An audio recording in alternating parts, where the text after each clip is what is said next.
Fun fact, did you know that Bing Bong is the very first Pixar character to actually die on screen? Actually, the scene where him and Joy are stuck in the memory dump was supposed to be a whole minute longer, with Bing Bong desperately trying to get back to the top so that he can take Riley to the moon. And even the actor that played Bing Bong said he was emotional while filming.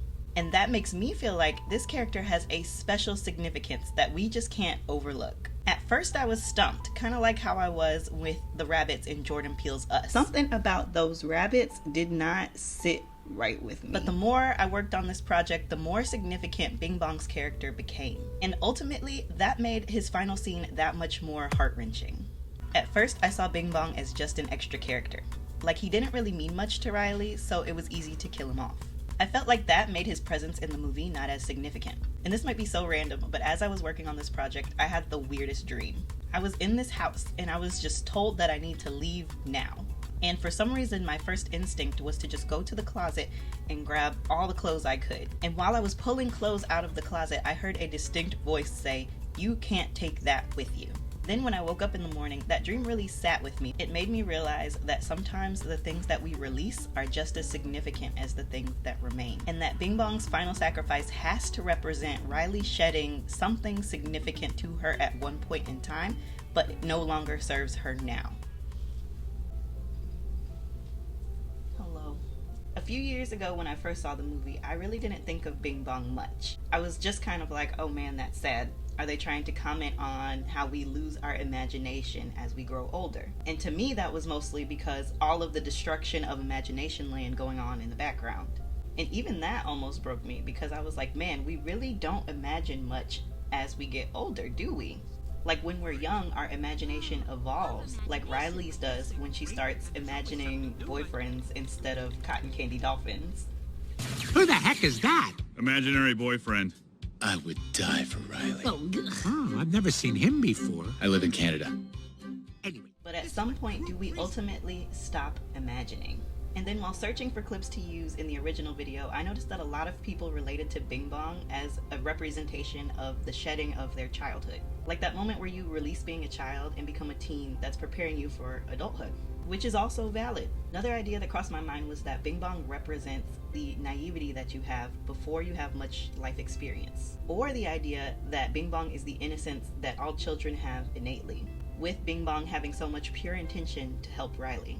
So which one is it? Well, the first I checked off my list was that Bing Bong represents Riley shedding her imagination. I think that even though her imagination land was getting destroyed, I really think that it was more of it just evolving, like it's getting a revamp. Because as adults, we really don't imagine as often, but we don't shed our imagination. It just looks a little bit differently. Like we imagine the lifestyle we want, the partner we want, the job we want. And we use our imagination to manifest and visualize and bring things into our reality. So I definitely had to rule that one out first. And then I ruled out that Bing Bong represents the shedding of our childhood.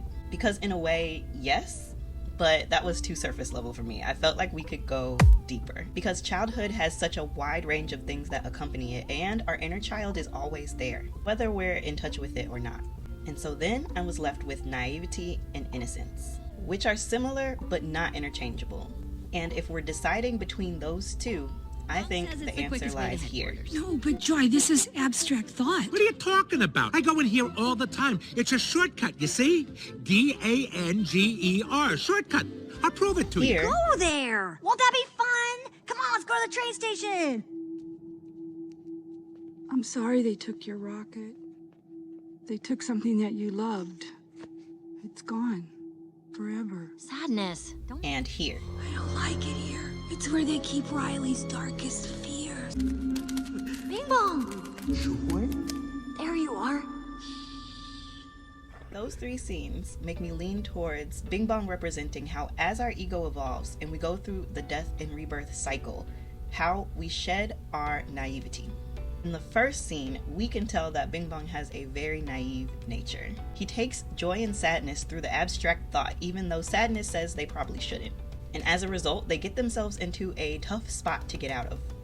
That, along with the fact that his goal is to take Riley to the moon, makes you realize that while Bing Bong is an innocent character, it's his naivety that sets him apart from joy and sadness, who you would also consider innocent characters. The second scene shows me that sadness shows up for Bing Bong at a time where joy cannot. When they dispose of his rocket, Bing Bong is faced with the reality that he may not be able to take Riley to the moon. And coming to the awareness that we've been naive makes us feel vulnerable, which is sadness's specialty. In the final scene, after Joy, Sadness, and Bing Bong infiltrate Riley's dreams in an attempt to wake her up, Bing Bong gets locked in the subconscious, which, according to Sadness, is where they keep all the troublemakers. Which is true, your subconscious holds anything, beliefs, fears, ideas, and behaviors that challenge the ego. And a lot of us, especially in our hyper-individualistic society, end up fearing vulnerability or things that make us vulnerable. It's too risky to our independent natures to open up to people and appear like we don't have it all together. Because being naive at times makes you feel vulnerable, it's common for people to have a tendency to try to avoid it. Ego death requires us to face where we've been naive in how we show up in the world and embrace the vulnerability of rebuilding our self-image.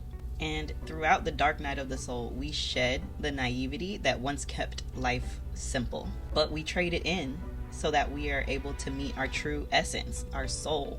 I once saw a quote that says, "A human has 3 lives. The first ends with the loss of naivety. The second ends with the loss of innocence, and the third ends with the loss of life itself." And I definitely think that Riley's no different.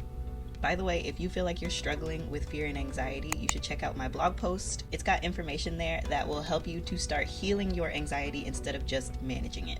That way you can live a better quality of life. I'll see you in the next one, and as always, I'm sending love and healing your way. Bye.